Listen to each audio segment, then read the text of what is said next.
وعلى رسوله الكريم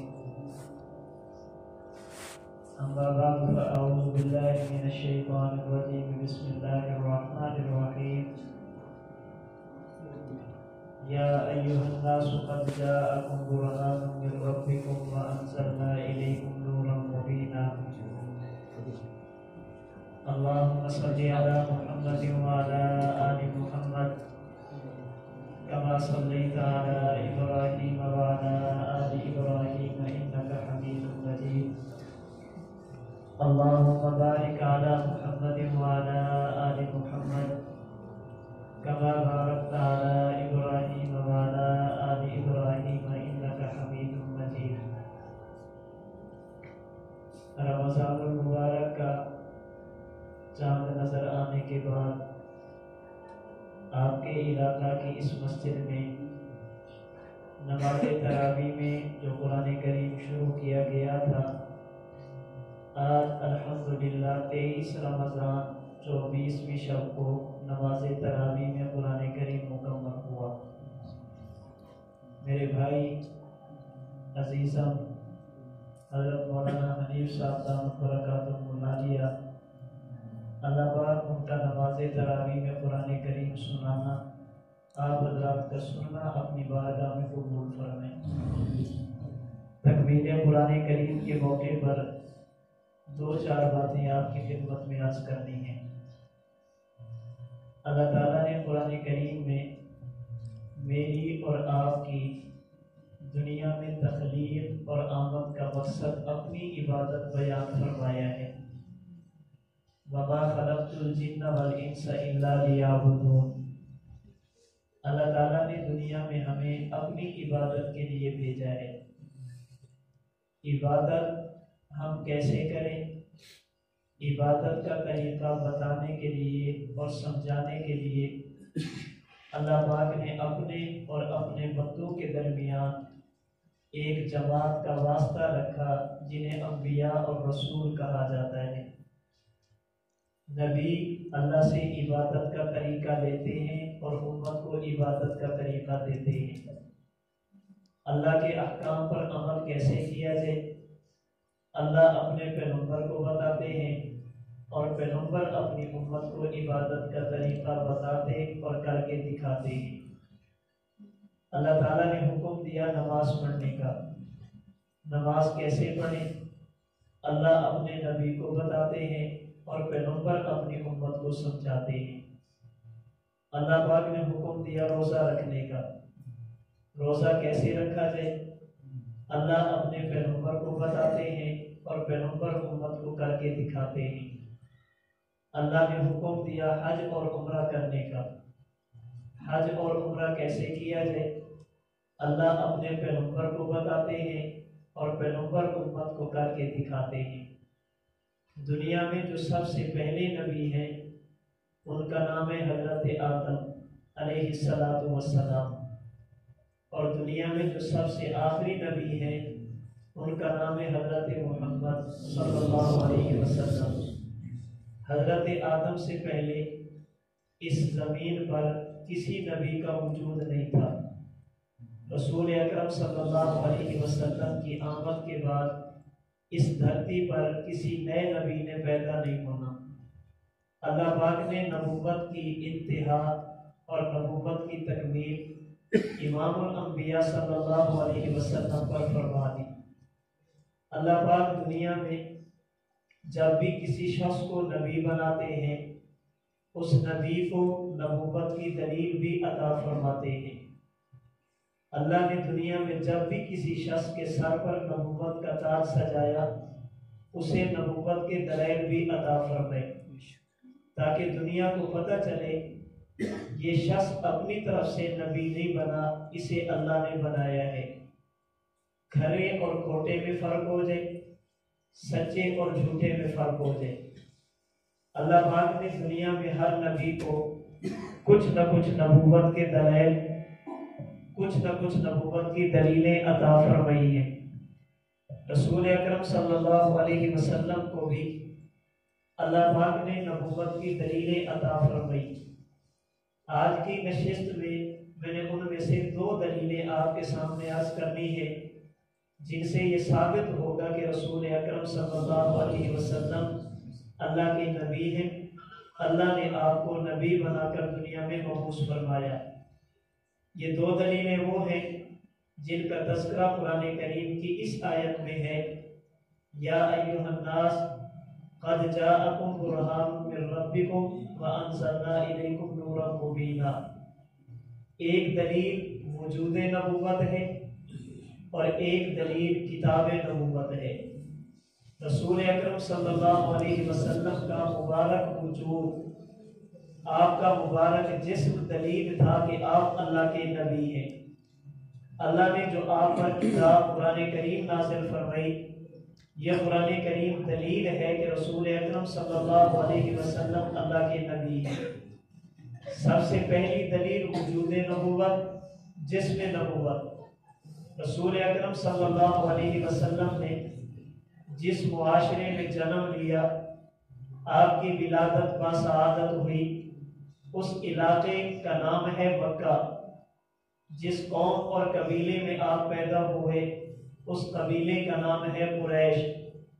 رسول اللہ صلی اللہ علیہ وسلم کا بچپن اہل عرب میں گزرا، آپ کا لڑکپن اہل عرب میں گزرا، آپ کی جوانی اہل عرب میں گزری۔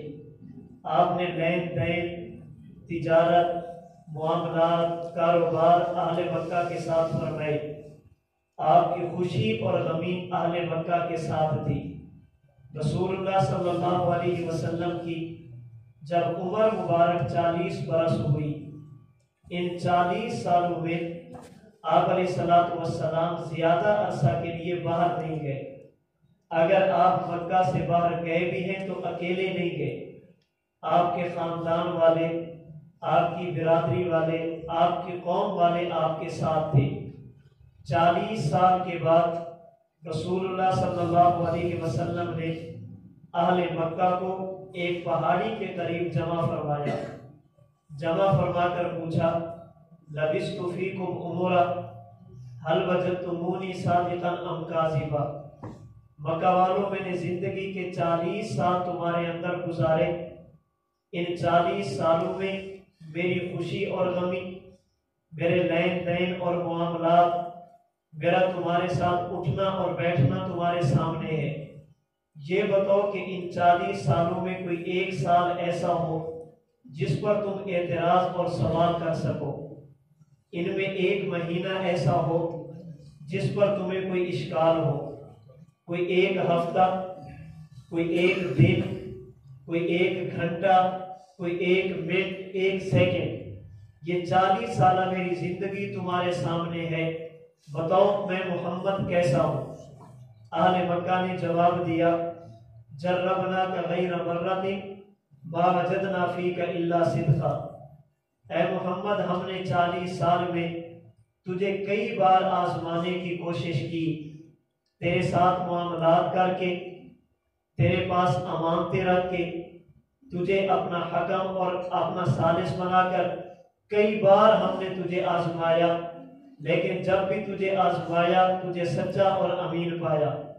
رسول اکرم صلی اللہ علیہ وسلم نے پوچھا، یہ بتاؤ اگر میں محمد تمہیں یہ کہوں اس پہاڑی کے پیچھے ایک قافلہ ہے جو ہتھیار لے کر تم پر حملہ کرنا چاہتا ہے، کیا تم میری بات کو مانو گے؟ اہل مکہ نے کہا، اے محمد کیسی بات کرتا ہے؟ اگر ہم اس پہاڑی پر خود چڑھ دیں اور پیچھے کی طرف دیکھیں، ہمیں کوئی بندہ بھی نظر نہ آئے، ہم یہ کہیں گے ہمیں دیکھنے میں دھوکہ لگ سکتا ہے، آپ کی زبان سے کبھی غلط بات نہیں نکل سکتی۔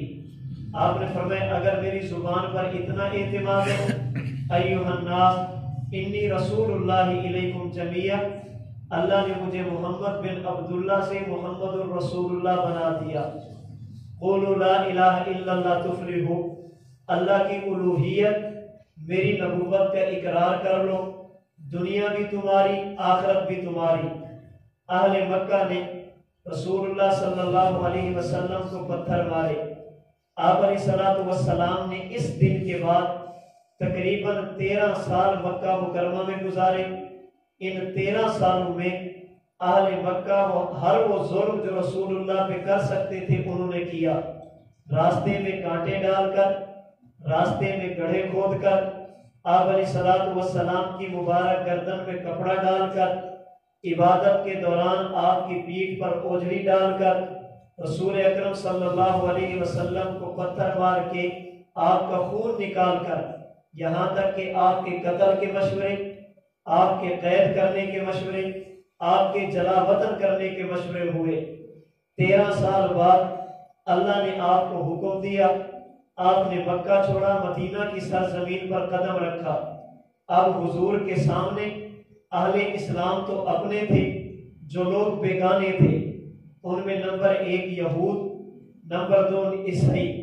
یہ 2 طبقات وہ تھے جو اللہ کے نبی کے مخالف تھے۔ آپ نے ان لوگوں میں 10 سال گزارے، 40 سال اعلان نبوت سے پہلے، 13 سال اعلان نبوت کے بعد مکہ میں، اور 10 سال ہجرت کے بعد مدینہ میں۔ یہ آپ کی 63 سالہ نبوی اور 63 سالہ آپ کی دنیا والی زندگی بنتی ہے۔ ان 63 برس میں آپ نے اہل مکہ کو دعوت بھی دی ہے، اور اپنے زندگی اور اپنا جسم بھی ان کے سامنے پیش کیا۔ آپ قرآن کریم اٹھا کر دیکھیں، حدیث مبارک اٹھا کر دیکھیں، آپ علیہ الصلوۃ والسلام کی سیرت مبارک پر لکھی جانے والی کتابیں اٹھا کر دیکھیں۔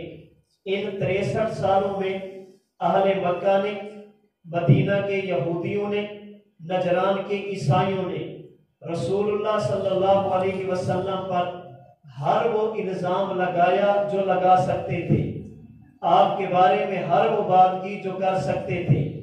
آپ کو ساحر کہا، آپ کو شاعر کہا، آپ کو کاہن کہا، آپ کو مجنون کہا، آپ کو مسحور کہا، آپ کو دولت کا اور شہرت کا پجاری کہا، اپنی لیڈری چمکانے والا کہا، سرداری کا طلبگار ہے۔ ہر وہ طعنہ جو دے سکتے تھے انہوں نے دیا، اور پیغمبر کی مخالفت میں جو قدم وہ اٹھا سکتے تھے لڑنے تک انہوں نے وہ سارے قدم اٹھائے۔ لیکن ان 63 برس میں کبھی کسی مشرک کو، کبھی کسی یہودی کو، کبھی کسی عیسائی کو اللہ کے نبی کے کردار پر انگلی اٹھانے کا موقع نہیں ملا۔ 1000 مخالفت کے باوجود انہوں نے کبھی یہ نہیں کہا ہمیں کہتے ہو یہ نہ کرو، خود تو تم نے یہ کام کیے تھے، ہمیں کہتے ہو گناہ نہ کرو، آپ نے تو یہ جرم کیا تھا۔ رسول اللہ صلی اللہ علیہ وسلم کی 63 سالہ زندگی وہ تھی جسے حضرت امام ابو حنیفہ رحمۃ اللہ علیہ نے اپنی کتاب الفقہ الاکبر میں ان لفظوں میں بیان کیا: الانبیاء علیہم السلام کلہم منزہون عن الصغائر والکبائر والکفر والقبائر۔ اللہ پاک کے جتنے بھی نبی ہیں، نبی کی زندگی میں چھوٹا اور بڑا کوئی گناہ نہیں ہوتا، اللہ کی نافرمانی نہیں ہوتی۔ پیغمبر کی زندگی شیشے سے بھی زیادہ صاف، آئینے سے بھی زیادہ ستھری ہوا کرتی ہے۔ اللہ کے نبی کے وجود اطہر میں اگر کوئی ایسا عیب ہوتا اہل مکہ کبھی اس کو معاف نہ کرتے۔ اللہ پاک نے اپنے نبی کے وجود کی حفاظت یوں فرمائی، آپ دنیا میں رہ کر وہ دیکھتے تھے جو اللہ چاہتے تھے، آپ دنیا میں رہ کر وہ بولتے تھے جو اللہ چاہتے تھے، آپ دنیا میں رہ کر وہ سنتے تھے جو اللہ چاہتے تھے۔ اللہ نے آپ کو اپنی حفاظت کی چادر میں یوں لے لیا کہ 63 سالہ زندگی میں اللہ کے نبی نے کبھی خدا کی نافرمانی نہیں کی۔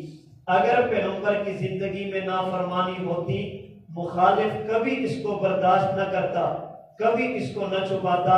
آپ علیہ الصلوۃ والسلام کے بچپن کا اللہ کی حفاظت میں ہونا، یہ دلیل آپ اللہ کے نبی، آپ کے لڑکپن کا اللہ کی حفاظت میں ہونا، یہ دلیل آپ اللہ کے نبی، آپ کی جوانی کا خدائی حفاظت میں ہونا، یہ دلیل آپ اللہ کے نبی، آپ کی تجارت کا اللہ کی حفاظت میں ہونا، یہ دلیل آپ اللہ کے نبی، آپ کی ہجرت کا اللہ کی حفاظت میں ہونا، یہ دلیل آپ اللہ کے نبی، نبی کی نبوت کی سب سے پہلی دلیل آپ کا وجود اطہر ہے۔ یا ایھا الناس قد جاءکم برہان من ربکم، اللہ فرماتے ہیں لوگوں میں نے اپنی دلیل تمہیں عطا فرمائی۔ اللہ نے اپنے نبی کے وجود کو، اللہ نے اپنے نبی کے جسم اطہر کو اپنی ربوبیت کی بھی دلیل بنایا اور پیغمبر کی نبوت کی بھی دلیل بنایا۔ اللہ کے نبی کا ہر قسم کے گناہوں سے محفوظ رہنا یہ دلیل ہے آپ اللہ کے نبی ہیں۔ رہ گئی یہ بات اللہ اپنے نبی کو اپنی حفاظت کی چادر میں کیوں لیتے ہیں؟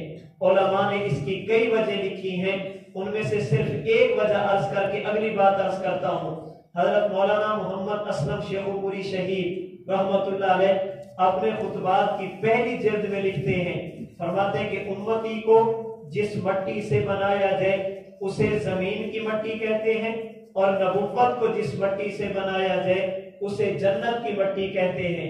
علماء سے پوچھئے قیامت کے دن اہل ایمان جب جنت میں جائیں گے، جنت میں جانے کے بعد یہ کوئی گناہ نہیں کریں گے، اللہ کی نافرمانی نہیں کریں گے، جنتی جنت میں وہی بولیں گے جو اللہ چاہیں گے، وہی دیکھیں گے جو اللہ چاہیں گے، وہی سنیں گے جو اللہ چاہیں گے، وہی سوچیں گے جو اللہ چاہیں گے، وہی دل اور دماغ میں آئے گا جو اللہ چاہیں گے۔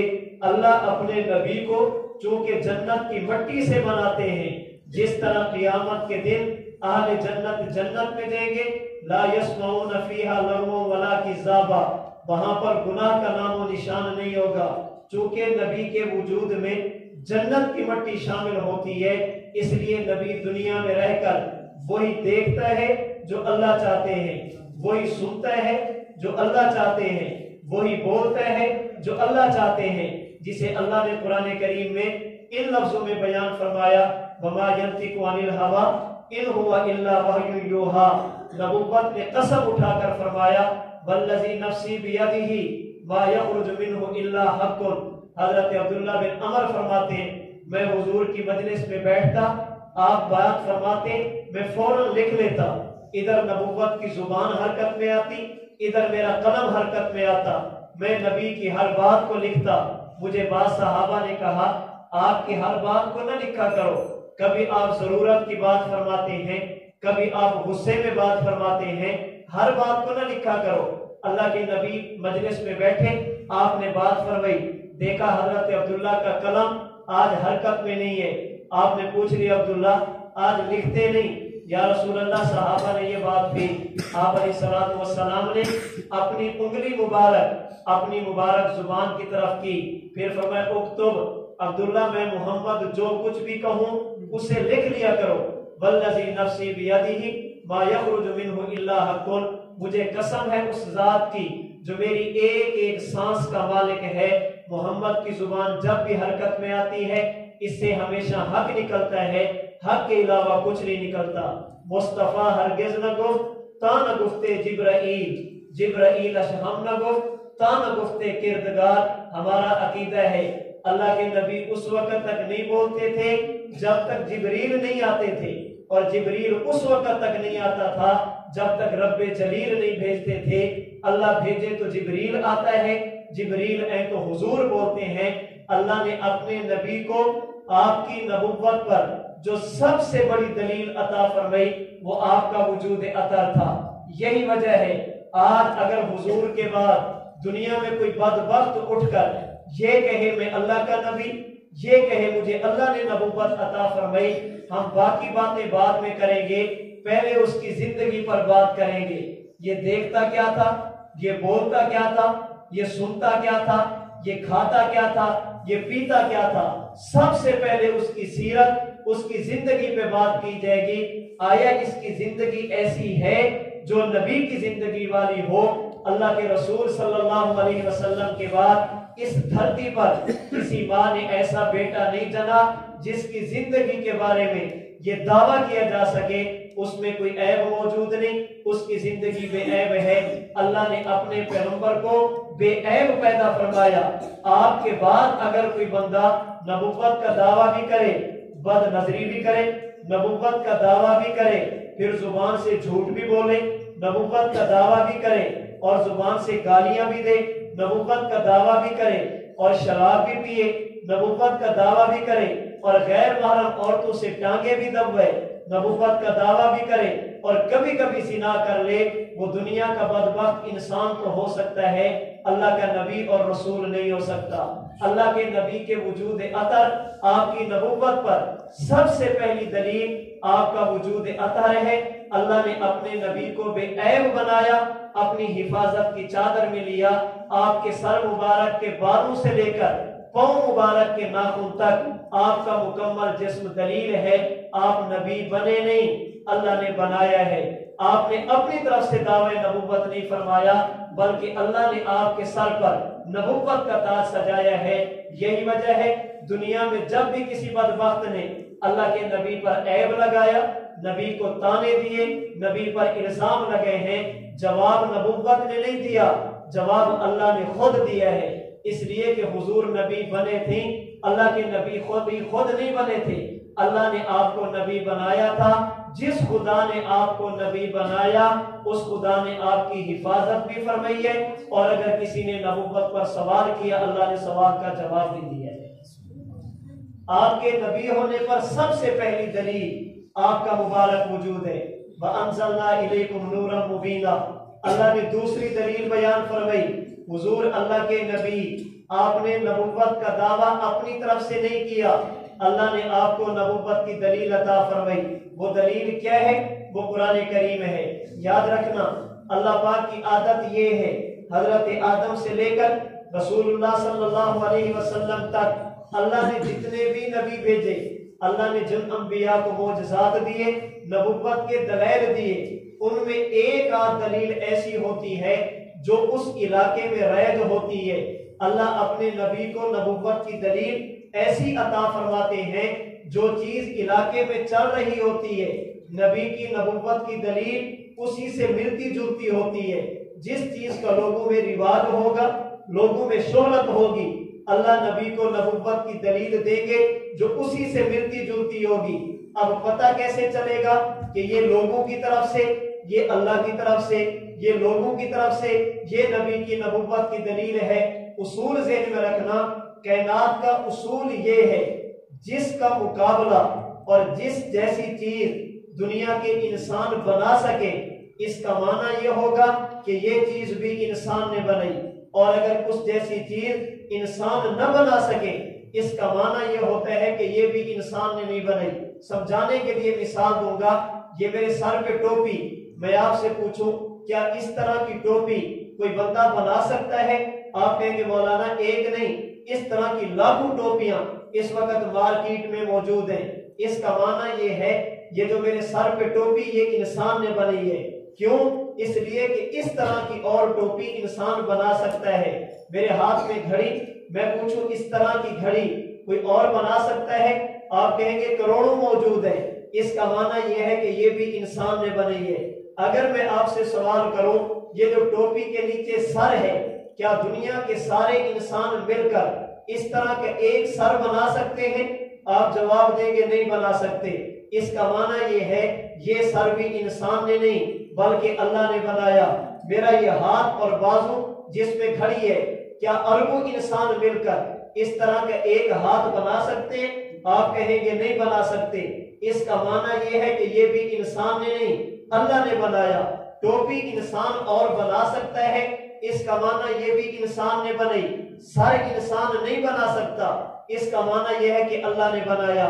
گھڑی انسان بنا سکتے ہیں، اس کا معنی یہ بھی انسان نے بنائی۔ ہاتھ انسان نہیں بنا سکتے، اس کا معنی یہ ہے کہ یہ اللہ نے بنایا۔ پتہ یہ چلا جس جیسی چیز اور لوگ کر سکیں یہ دلیل ہوتی ہے کہ انسان کا کام ہے، اور جس کا مقابلہ انسان نہ کر سکے اس کا معنی یہ ہے کہ یہ اللہ کی طرف سے ہے۔ اللہ کے ایک نبی ہیں جن کا نام ہے حضرت موسیٰ علیہ السلام۔ آپ نے جس قوم میں جا کر نبوت کا اعلان فرمایا اس قوم میں رواج کس چیز کا ہے؟ جادو کا۔ رواج کس چیز کا ہے؟ سحر کا۔ رواج کس چیز کا ہے؟ مداری پن کا۔ وہ کیا کرتے؟ اپنی رسیاں، اپنے کپڑے زمین پہ پھینکتے، لوگوں کو یوں لگتا کہ یہ حرکت کر رہی ہے اور سانپ بنے ہیں۔ وہ اپنی لاٹھیاں زمین پہ پھینکتے، یخیل الیہ من سحرہم انہا تسعی، لگتا یوں کہ یہ سانپ بنے ہیں، وہ بنتے نہیں تھے۔ اللہ نے اپنے نبی کو نبی بنا کر بھیجا، حضرت موسیٰ علیہ السلام۔ فرعون کو جا کر کہا میں اللہ کا نبی۔ فرعون نے کہا دلیل؟ حضرت موسیٰ نے عصا کو زمین پہ پھینکا، فَإِذَا هِيَ حَيَّةٌ تَسْعَىٰ فَإِذَا هِيَ ثُعْبَانٌ مُّبِينٌ۔ وہ ایسا سانپ بن گیا جس نے منہ کھولا اور فرعون کی طرف بھاگنا شروع کیا۔ فرعون نے منت سماجت کی، حضرت موسیٰ علیہ السلام نے لاٹھی کو پکڑا، وہ پہلے کی طرح سانپ سے لاٹھی بن گئی، عصا بن گیا۔ اب فرعون نے کیا کہا؟ فَإِذَا هِيَ سِحْرٌ مُّبِينٌ، یہ تو جادو ہے۔ اگر موسیٰ لاٹھی تیرے پھینکنے سے سانپ بنتے ہیں، یہ کام تو اور جادوگر بھی کرتے ہیں، یہ تیرے نبی ہونے کی دلیل کیا ہے؟ آپ نے فرمایا دن طے کر لو، جادوگروں کو اکٹھا کر لو، میدان لگا لو، دودھ کا دودھ اور پانی کا پانی ہو جائے۔ موسیٰ علیہ السلام کے مقابلے میں فرعون نے محنت کر کے مصر میں اعلان کر کے جو بڑے بڑے جادوگر تھے ماہر، ان کو جمع کیا، جن کی تعداد مفسرین نے 70,000 لکھی ہے۔ حضرت موسیٰ اکیلے، ادھر سے 70,000۔ حضرت موسیٰ علیہ السلام نے فرمایا الکو، اپنا کرتب دکھائیے۔ انہوں نے رسیاں پھینکی، انہوں نے لاٹھیاں پھینکی، وہ سانپ بنے نہیں تھے، ایسے لگا جیسے سانپ بن رہے ہو۔ حضرت موسیٰ علیہ السلام نے مبارک عصا پھینکا، یہ حقیقت میں سانپ بن گیا، یہ حقیقت میں سانپ بن گیا۔ اب ان جادوگروں نے دیکھا یہ عصا چلا اور ان کی رسیوں کو نگلنا شروع کیا، ان کو کھانا شروع کیا۔ فَإِذَا هِيَ تَلْقَفُ مَا يَأْفِكُونَ، سارے 1 منٹ کے اندر اس عصا نے ان رسیوں کو، ان لاٹھیوں کو اپنے پیٹ میں لیا۔ حضرت موسیٰ علیہ السلام نے اس پر ہاتھ رکھا، وہ پہلے کی طرح عصا بن گیا۔ اب پتہ کیسے چلے گا یہ جادو، یہ نبوت کی دلیل، یہ سحر، یہ معجزہ؟ پتہ جادوگروں کو یوں چلا، انہوں نے کہا جو کام ہم کر رہے ہیں اس جیسا کام انسان اور کر سکتے ہیں، لیکن جو حضرت موسیٰ فرما رہے ہیں اس کا مقابلہ ہم 70,000 بھی نہیں کر سکتے۔ اس کا معنی یہ ہے یہ جادوگروں والا کام انسان کا کام تھا، اور اس عصا کا سانپ بن جانا یہ انسان کا فعل نہیں، اللہ کا فعل تھا۔ کیوں؟ اس لیے کہ اس کا مقابلہ ہے، اس کا مقابلہ نہیں ہے، اس جیسے اور ہیں، اس جیسا کائنات میں اور کوئی نہیں۔ ان کو سمجھی فَأُلْقِيَ السَّحَرَةُ سَاجِدِينَ، اللہ نے 70,000 کو کلمہ پڑھنے کی توفیق عطا فرما دی۔ تو یہ عیب وہ تھے جو جادوگر تھے۔ اللہ نے حضرت موسیٰ کو جو معجزہ دیا وہ اس دور کی چیز سے ملتا جلتا تھا۔ اللہ نے فرق یوں فرمایا ان کا مقابلہ اور انسان کر سکتے تھے، حضرت موسیٰ کا مقابلہ 70,000 بھی نہیں کر سکتے تھے۔ اللہ کے ایک نبی ہیں، ان کا نام ہے حضرت عیسیٰ۔ آپ نے جس قوم میں جا کر نبوت کا اعلان فرمایا اس میں رواج کس چیز کا ہے؟ طب کا۔ رواج کس چیز کا ہے؟ حکمت کا، ڈاکٹری کا۔ ہر دوسرا بندہ حکیم، ہر دوسرا بندہ ڈاکٹر۔ حضرت عیسیٰ علیہ السلام کو اللہ پاک نے معجزہ وہ عطا فرمایا جو طب سے ملتا جلتا تھا، طب سے ملتا جلتا تھا، حکمت سے ملتا جلتا تھا۔ لیکن فرق کیسے چلے گا کہ یہ طب ہے، یہ معجزہ ہے، یہ حکمت ہے، یہ نبوت کی دلیل ہے؟ جن مرضوں کا علاج وہ طبیب کیا کرتے تھے ان کا علاج اور لوگ بھی کر سکتے تھے۔ اگر ایک بخار کا علاج کرتا دوسرا بھی کر سکتا تھا، ایک پیٹ درد کا علاج کرتا دوسرا بھی کر سکتا تھا۔ جن جن بیماریوں کا علاج وہ کرتے تھے ان بیماریوں کا علاج دوسرے حکیم بھی کر سکتے تھے۔ اللہ نے حضرت عیسیٰ کو معجزہ دیا، آپ وہ کام فرماتے تھے کہ پوری کائنات کے حکیم مل کر بھی وہ کام نہیں کر سکتے تھے۔ وہ کام کیا؟ ایک شخص ہے جو پیدائشی نبینا آپ کے پاس لایا گیا، اللہ کا نام لے کر آنکھوں پہ ہاتھ پھیرا، اللہ نے بینائی کو لوٹا دیا۔ برس کا مریض، آپ نے اللہ کا نام لے کر جسم پہ ہاتھ پھیرا، اللہ نے بیماری کو ختم فرما دیا، دنیا سے چلا گیا۔ قبر پر جا کر فرمایا کن بِإِذْنِ اللہ، مردہ قبر سے باہر آ گیا۔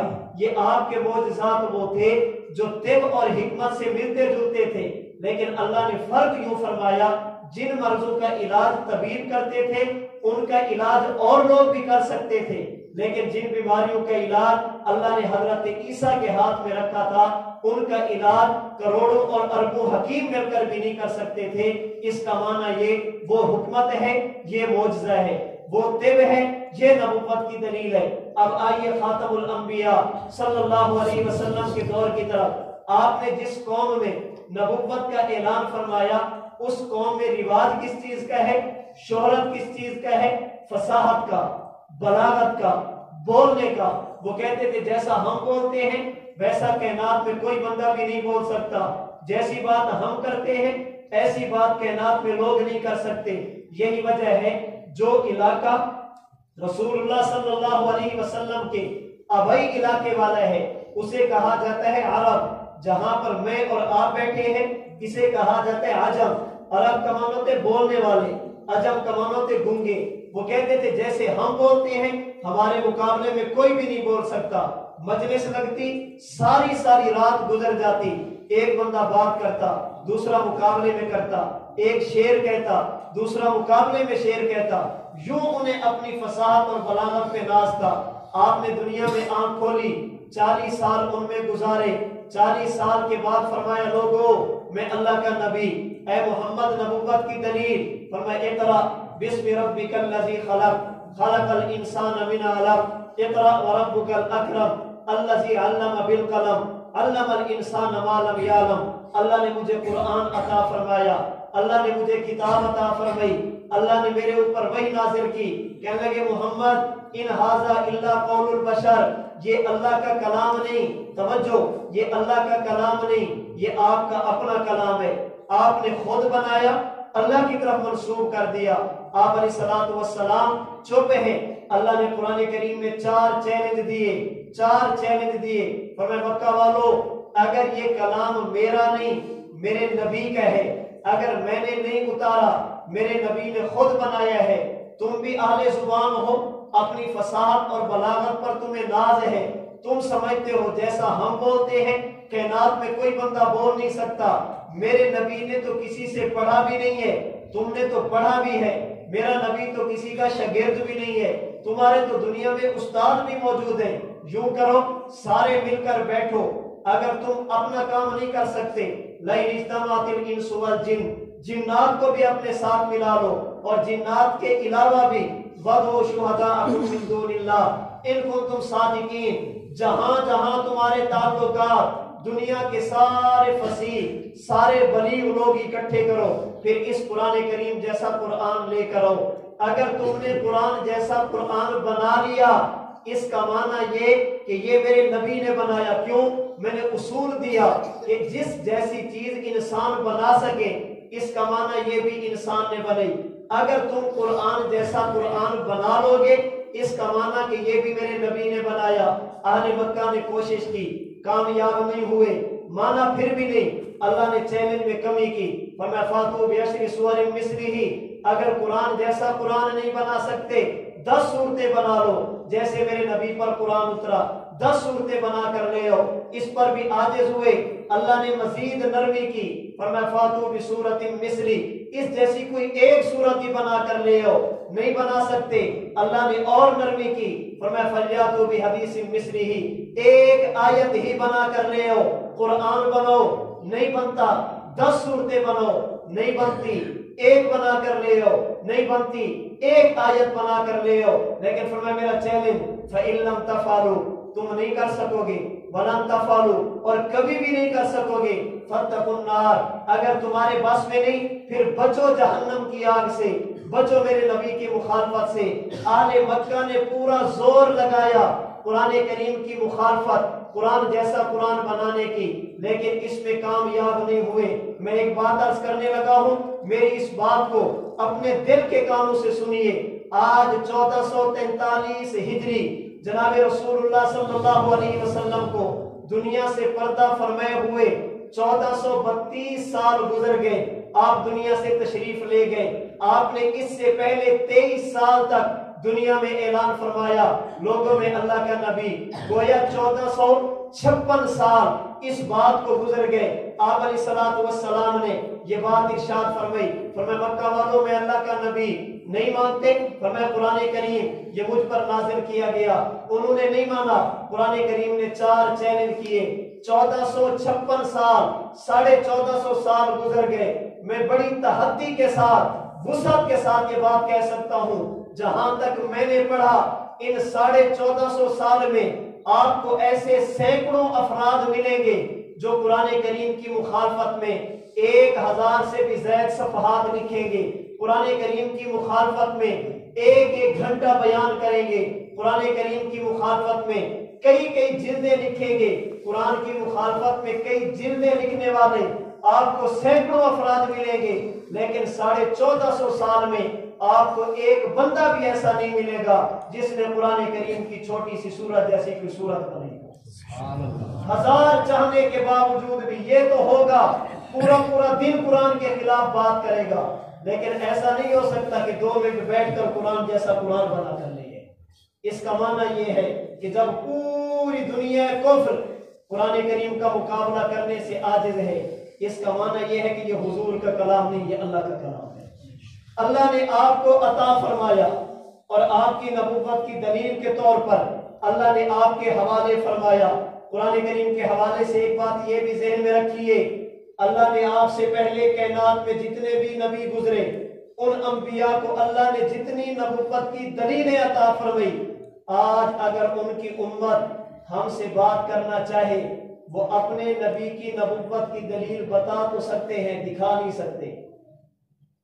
ہر نبی کی امت نبوت کی دلیل بتائے گی تو صحیح، دکھا نہیں سکتی۔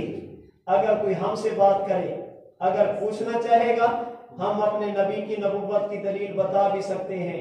آج بھی اگر کوئی بندہ میرے نبی کی نبوت کی دلیل کو آنکھوں سے دیکھنا چاہے، ہاتھوں سے چھونا چاہے، ہم دکھا بھی سکتے ہیں، ہاتھ میں پکڑوا بھی سکتے ہیں۔ قرآن کریم میرے نبی کا وہ معجزہ ہے، وہ تھا، ہے اور رہے گا۔ اللہ کے نبی دنیا میں تھے، آپ کی نبوت کی دلیل یہ تھی، آپ دنیا سے تشریف لے گئے، یہ نبوت کی دلیل ہے۔ قیامت کی صبح تک آپ کی نبوت کی اس دلیل نے دنیا میں باقی رہنا ہے۔ کیوں؟ اس لیے کہ آپ اللہ کے آخری نبی، ختم نبوت کی برکت سے اللہ نے آپ پر اترنے والی کتاب کی ایک ایک سورت کی حفاظت کروائی، ایک ایک آیت کی حفاظت کروائی، ایک ایک لفظ کی حفاظت کروائی، ایک ایک حرف کی حفاظت کروائی۔ آج دنیا میں گھومیے، کوئی آسمانی کتاب ایسی نہیں جو اپنی اصلی صورت میں محفوظ ہو۔ قرآن کریم اللہ کا وہ کلام، اللہ کی وہ کتاب ہے جو اللہ نے جبریل کو دی، جبریل نے حضور کو دی، حضور نے صحابہ کو دی، صحابہ نے امت کو دی۔ آج 1450 سال گزرنے کے بعد بھی اس کی زیر اور زبر میں کوئی تبدیلی نہیں کر سکا۔ آپ پر اترنے والی یہ کتاب ویسی کی ویسے محفوظ جیسے اللہ نے آپ پر نازل فرمائی تھی، ویسی کی ویسی محفوظ جو آپ نے صحابہ کو پڑھ کر سنائی تھی، اور آپ کے اس معجزے نے قیامت کی صبح تک باقی رہنا ہے۔ میرا اور آپ کا یہ قرآن محتاج نہیں ہے، اِنَّا نَحْنُ نَزَّلْنَا الذِّكْرَ وَإِنَّا لَهُ لَحَافِظُونَ۔ بیٹھیے، آپ بیٹھیے مانسیرا والے، اتفاق کر لیجئے، متفق ہو جائیے، آج کے بعد ہم قرآن نہیں پڑھیں گے، آج کے بعد اپنی اولاد کو قرآن نہیں پڑھیں گے۔ رب محمد کی قسم، اللہ ایسے افراد کو کھڑا فرما دیں گے جو اللہ کے قرآن کو سینے میں محفوظ کر لیں گے۔ پوری انسانیت متفق ہو جائے، ہم قرآن کی حفاظت نہیں کریں گے، اللہ پھر بھی حفاظت کروا سکتے ہیں۔ یاد رکھنا، اللہ کی ذات میری اور آپ کی محتاج نہیں، جناب رسول اللہ صلی اللہ علیہ وسلم کی ذات میری اور آپ کی محتاج نہیں، قرآن کریم کی حفاظت میرے اور آپ کے محتاج نہیں۔ اپنی خوش قسمتی سمجھیے، اللہ پاک اپنی عبادت کی توفیق دے دیں، خوش قسمتی سمجھیے حضور کی غلامی نصیب ہو جائے، خوش قسمتی سمجھیے اللہ قرآن کریم کی حفاظت کی ہمیں توفیق عطا فرما دے۔ اللہ کی قسم یہ میری اور آپ کی سعادت ہوگی، ہم قرآن کی حفاظت کرنے والے بن جائیں، ہماری سعادت ہوگی، ہماری اولاد قرآن کی حفاظت کرنے والی بن جائے، ہماری سعادت ہوگی، ہمارا مال قرآن کریم کی حفاظت پر لگ گئے۔ اگر یہ لگ گیا، قرآن کریم وہ باوفا کتاب ہے۔ روایات کے مطابق جب آسمان سے مصیبتیں اترتی ہیں، اللہ قرآن والوں کو ان مصیبتوں سے محفوظ فرماتے ہیں۔ روایات کے مطابق جب قبر کے اندر یہ بندہ جائے گا، اللہ عذاب سے محفوظ فرماتے ہیں۔ روایات کے مطابق جب قیامت کا دن ہوگا، اللہ جہنم کی آگ سے حافظ قرآن کو بھی محفوظ فرمائیں گے، اور جو بندہ حافظ قرآن کے ساتھ تعامل کرے گا، حافظ قرآن کی ہمدردی کرے گا، اس کے ساتھ اچھے رویے کا اظہار کرے گا، اللہ اس کو بھی محفوظ فرمائیں گے۔ میں نہیں کہتا، آمینہ کے لال نے فرمایا، من قرأ القرآن فحافظہ واستظہرہ احل حلالہ